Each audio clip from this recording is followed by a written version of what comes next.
Hello students, business communication में chapter number 2 theories of communication.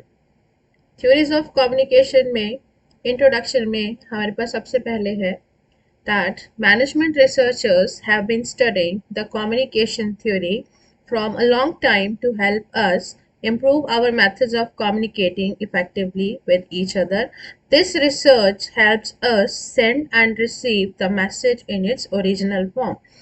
तो communication theories जो है, मैनेजमेंट रिसर्चर्स लगातार कम्युनिकेशन के ऊपर रिसर्च कर रहे हैं और वो रिसर्च करने से अपने कम्युनिकेशन के मेथड्स को इम्प्रूव करने की कोशिश कर रहे हैं। रिसर्च करने के पीछे ऑब्जेक्टिव क्या है?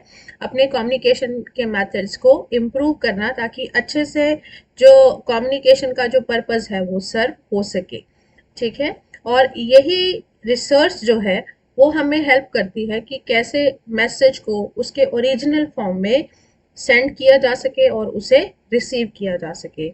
ओरिजिनल फॉर्म का मतलब क्या है कि जो मैसेज एक्चुअल में कहना चाहता है, जो सेंडर मैसेज भेजना चाहता है, वही एग्जैक्ट मैसेज जो है वो रिसीवर तक जा सके, उसका ओरिजिनल फॉर्म रहे, बीच में मैसेज में कोई भी डिस्टॉर्शन ना आए या कोई भी कम्युनिकेशन गैप ना हो।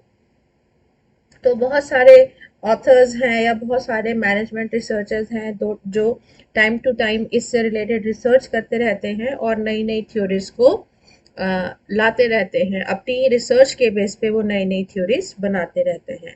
तो अगर हम थ्योरीज की बात करते हैं तो सबसे पहले मैनेजमेंट में कम्युनिकेशन की थ्योरी जो आती है वो है, first theory is Sanders theory और एरिस्टोटल थ्योरी ऑफ कम्युनिकेशन। कि इसे हम सेंडर थ्योरी भी कहते हैं या इसे कह सकते हैं ये है Aristotle's theory of communication. Aristotle का नाम आपने सुना होगा। एरिस्टोटल जो थे वो एक ग्रेट फिलोसोफर थे, फिलोसोफर जो कि फिलोसफी के बारे में बताते हैं। तो एरिस्टोटल ने कम्युनिकेशन में रिसर्च किया और उनके रिसर्च के बेस पे, मतलब ये बहुत टाइम पहले की बात है, बिकॉज उन्होंने ये जो थ्योरी दी थी, ही propounded this theory before 300 BC. तो 300 बीसी से पहले ही इस थ्योरी को दिया गया था बाय द एरिस्टोटल। तो ये इतनी पुरानी होने की वजह से इसका, इस थ्योरी के अकॉर्डिंग जो कम्युनिकेशन का मॉडल है वो ये है कि कम्युनिकेशन क्या है, that is the mass communication. Aristotle के अकॉर्डिंग क्या था? Mass communication. मास कम्युनिकेशन मतलब, वैसे तो हम कम्युनिकेशन की अगर आजकल की बात करते हैं तो हम बात करते हैं कि कम्युनिकेशन में there is only one person is sender and the other is receiver, two person है। लेकिन एरिस्टोटल के थ्योरी के अकॉर्डिंग मास कम्युनिकेशन होता है। मास कम्युनिकेशन में मतलब किसके ऊपर ज़्यादा फोकस किया गया था? That focus was on public speaking then interpersonal communication. Public speaking means कि एक लीडर है जो कि एक पब्लिक को या एक अपने ग्रुप को, जो कि उसके फॉलोअर्स हैं, उनको स्पीच देता है, उनको कहता है, अपनी स्पीच से उनको प्रभावित करता है, अपनी बात को कहने की कोशिश करता है। तो एक लीडर किस तरीके से अपनी बात को कह रहा है, अपनी स्पीच अपने फॉलोअर्स को दे रहा है, तो ये जो उसका कम्युनिकेशन का इफेक्ट होगा, that theory is the Aristotle's theory of communication. तो इसमें हम पढ़ते हैं एरिस्टोटल अ ग्रेट फिलोसोफर, ये अभी मैंने आपको बताया, and he proposed the model before 300 BC, and who found the importance of audience role in communication chain in his communication model. तो इस एरिस्टोटल थ्योरी के अकॉर्डिंग सबसे इम्पॉर्टेंट किसका रोल है? ऑडियंस का रोल है, और इसमें पब्लिक स्पीकिंग के ऊपर फोकस किया गया। 5 बेसिक एलिमेंट्स हैं इस थ्योरी के according. One is speaker. Speaker important है क्योंकि एक वो लीडर है। देन स्पीच, वो एक स्पीच दे रहा है। ओकेजन, वो किसी ओकेजन पे स्पीच देता है, जैसे वॉर पे हो सकता है या किसी खास सेलिब्रेशन पे हो सकता है। ऑडियंस है और फिर उसका इफेक्ट है। So according to the Aristotle model of communication, there are 5 basic elements. One is speaker, then speech, then occasion, then audience and effect. So Aristotle advises speakers to build speech for different audience on different time and for different effects. तो Aristotle ने ये कहा कि speaker जो है हर बार एक ही speech नहीं देगा, एक ही ओकेजन पे नहीं देगा और एक ही ऑडियंस को नहीं देगा और उसका प्रभाव भी एक तरीके से नहीं होगा। तो इसका मतलब स्पीकर तो एक ही रहेगा लेकिन उसका स्पीच चेंज होगा। चेंज कब होगा? अगर ओकेजन चेंज होगा, ऑडियंस चेंज होते हैं और ऑडियंस चेंज होने के कारण उसका जो इफेक्ट है वो भी चेंज हो सकता है, वो भी डिफरेंट हो सकता है। अगर एग्जाम्पल से हम इस थ्योरी को समझे, Alexander gave brave speech to his soldiers in Warfield to defeat Persian Empire। ठीक है, अलेक्जेंडर ने अपने सोल्जर्स को एक स्पीच दी है पर्शियन एम्पायर में। तो स्पीकर कौन है? Alexander. Speech about the invasion, occasion क्या है? वॉरफील्ड है, वॉर जहां पे होती है। ठीक है, ऑडियंस कौन है? Soldiers. And the effect to defeat Persia, Persia को डिफीट करने के लिए अगर वो स्पीच देता है तो ये एरिस्टोटल थ्योरी ऑफ कम्युनिकेशन को फॉलो कर रहा है। डायग्राम के according Aristotle model of communication क्या है? One is speaker, speaker is giving speech and the speech is given to audience and audience के ऊपर उनका उस स्पीच का इफेक्ट। ठीक है, और बीच में जो है ओकेजन की स्पीच जो दी जा रही है उसका ओकेजन क्या है। Speaker plays an important role in public speaking. The speaker must prepare his speech and analysis audience needs before he enters into the stage. His words should influence an audience mind and persuade their thoughts towards him। तो यहाँ पे जो important है Aristotle model of communication में वो है persuade करना, मतलब उनको उत्साहित करना।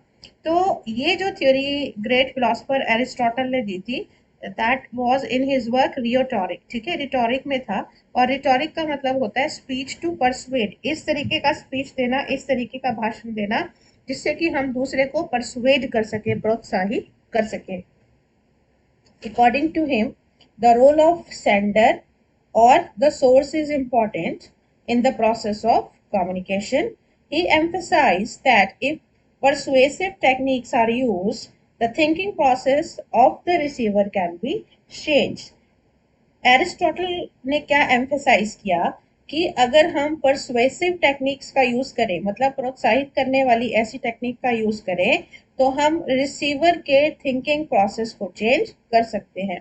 आपने देखा होगा कि जब कोई लीडर, चाहे पॉलिटिकल लीडर है, रिलीजियस लीडर है या और किसी टाइप का लीडर है, वो जब अपने फॉलोअर्स से बात करता है तो वो उनके माइंड को वॉश करता है, मतलब कुछ चीजें जो चाहता है कि उनके माइंड में आनी चाहिए वो चीजें उनको माइंड तक पहुंचाता है, उनके ब्रेन तक। और जो चीजें वो चाहता है कि ये चीजें इसके माइंड से वॉश होनी चाहिए, तो वो अपनी इफेक्टिव स्पीच से उन चीजों को या उन चीजों के हेल्प से उनके ब्रेन को वॉश कर सकता है। तो एरिस्टोटल की ये है थ्योरी ऑफ कम्युनिकेशन। तो अपनी थ्योरी ऑफ कम्युनिकेशन में एरिस्टोटल ने क्या कहा था? A sender, by using persuasive technique, will bring a change in the thinking process of the receiver. Therefore, the communication will be one-sided and sender will be of vital importance।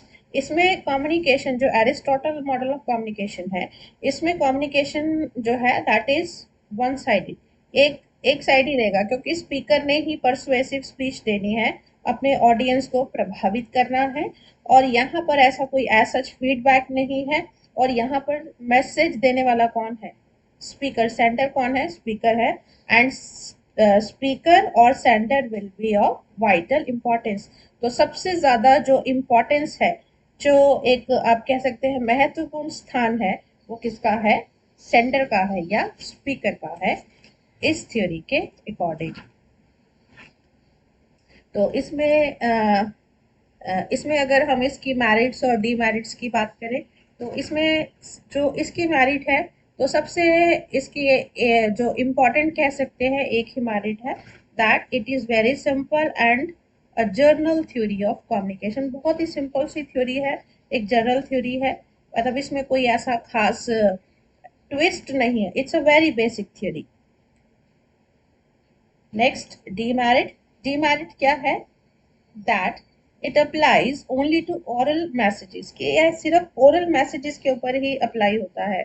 यहाँ पर written communication की बात नहीं की गई, क्योंकि public speaking की बात है। public speaking के अंदर speaker speech के द्वारा अपने audience को कम्युनिकेट कर रहा है, ठीक है। और जब स्पीच दी जाती है तो स्पीच क्या होता है, ओरल कम्युनिकेशन। यहाँ पर रिटन कम्युनिकेशन नहीं है, ठीक है। So it is one sided theory. तो ये इस थ्योरी की जो है डीमेरिट्स है। So it is all about Aristotle's model of communication. Next आता है channel theory of communication. Channel theory of communication was propounded by Harold Laswell. This theory is an extension of Aristotle's theory. Aristotle की theory की एक ये extension है। जो चीज़ें Aristotle की थ्योरी में नहीं थी वो चीज़ें यहाँ पर इंक्लूड की गई हैं। In this theory, much emphasis has been laid on the channel of communication. Aristotle की थ्योरी में स्पीकर के ऊपर एम्फेसिस था, और चैनल थ्योरी ऑफ कम्युनिकेशन, क्योंकि थ्योरी का नाम ही चैनल थ्योरी है, तो यहाँ पर इस थ्योरी में जो एम्फेसाइज किया गया है, किस चीज को ज्यादा महत्वपूर्ण बताया गया है, चैनल को, कि जिस चैनल के थ्रू कम्युनिकेशन किया जाता है that channel is very much important. तो ज्यादा एम्फेसिस किसके ऊपर है, चैनल ऑफ कम्युनिकेशन के। तो अगर हम देखें इसमें, देखिए हैरोल्ड लैसवेल की जो ये थ्योरी है, इसके अकॉर्डिंग हु सेज व्हाट, मतलब कौन, जो सेंडर है वो क्या कह रहा है, says what, in which channel, किस चैनल के थ्रू, टू होम मतलब रिसीवर कौन है, किसको कहा जा रहा है, विथ व्हाट इफेक्ट, फिर उसका इफेक्ट क्या है। इसको एक ऐसे डायग्राम से भी आप समझ सकते हैं। Who means communicator, communicator means the sender, says what मतलब कि उसने क्या कहा, means the message, in which channel, channel means the medium, through which medium the message is conveyed to the receiver, to whom means कि जिसको message दिया गया, किसको दिया गया, receiver, and with what effect का मतलब इफेक्ट, कि जो मैसेज रिसीवर को दिया गया फिर उसका इफेक्ट क्या हुआ, उसका प्रभाव क्या पड़ा। तो ये है channel theory of communication according to Laswell. And this model is about the process of communication and its function to society. According to Laswell, there are three functions of communication. Laswell ने communication के तीन functions बताए हैं। One is the surveillance of the environment, environment को का surveillance करना, correlation of components of society, and cultural transmission between the generations. So, Laswell method suggests is the message flow in a multicultural society with multiple audience, कि message जो है multicultural society में multiple audience को भेजना होता है, send करना होता है। तो उसका इफेक्ट कैसे है, तो हमें एनवायरनमेंट को सर्विलेंस करना चाहिए कि हमने किस तरह के ऑडियंस को मैसेज भेजना है, ठीक है। और वो एक ऑडियंस में हमारे मिक्स ऑडियंस हो सकते हैं, क्योंकि एक सोसाइटी के कंपोनेंट्स में क्या होता है, डिफरेंट रिलीजन से, डिफरेंट एनवायरनमेंट से लोग आते हैं।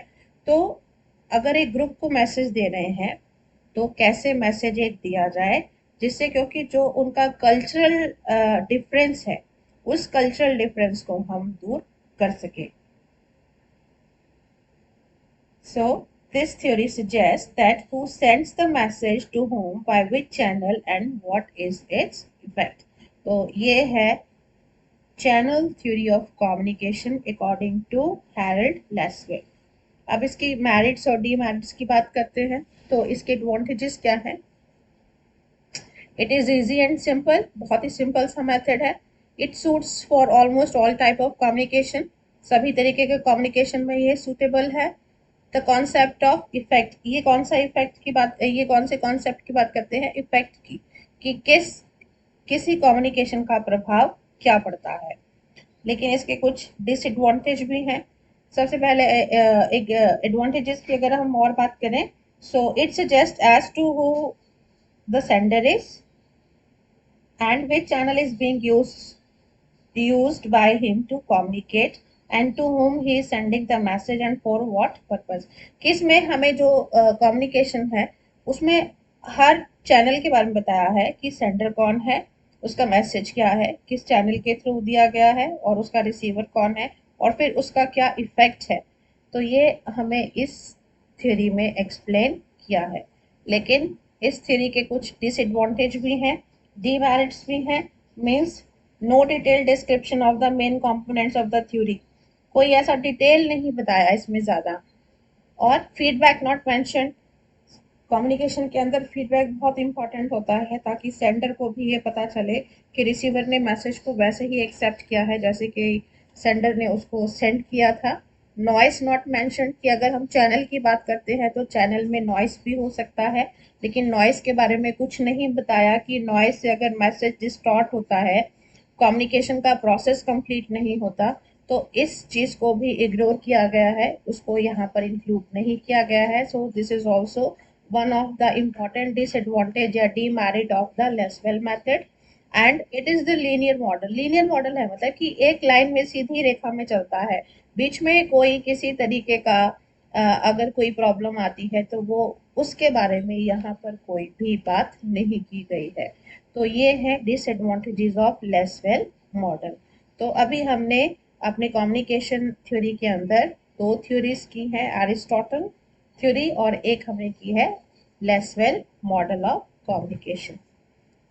बाकी मॉडल्स हम अपने नेक्स्ट लेक्चर में करेंगे। Till then, thank you so much.